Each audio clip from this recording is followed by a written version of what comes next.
আজকের ধ্বনির পরিবর্তনের যে টপিকটি সেটি হচ্ছে বিষমী ভবন। বিষমী ভবনটা কি? যে সমবর্ণের দুটি সমবর্ণ যদি থাকে একটির দ্বারা আরেকটির যে পরিবর্তন সাধিত হয় তখন তাকে আমরা বলি বিষমী ভবন।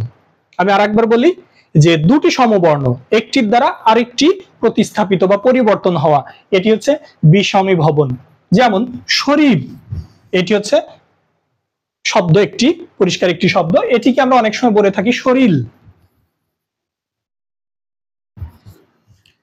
আমরা লাল বলি, এই লালকে অনেকে বলি নাল, নাল পিরান, মনে আছে মনে হয় এরকম একটি শব্দ। তাহলে আমি সংজ্ঞা বলেছিলাম কি, দুটি সমবর্ণের একটির দ্বারা আরেকটির পরিবর্তন সাধিত হওয়াকে বলা হয় বিষমী ভবন। শরীর হয়ে গেল শরীর, লাল হয়ে গেল নাল, এখানে রটা ল হয়ে গিয়েছে, এখানে লটা ন হয়ে গেছে, অর্থাৎ দুটো সমবর্ণের একটির দ্বারা আরেকটির পরিবর্তন হলো, এটাই হচ্ছে বিষমী ভবন।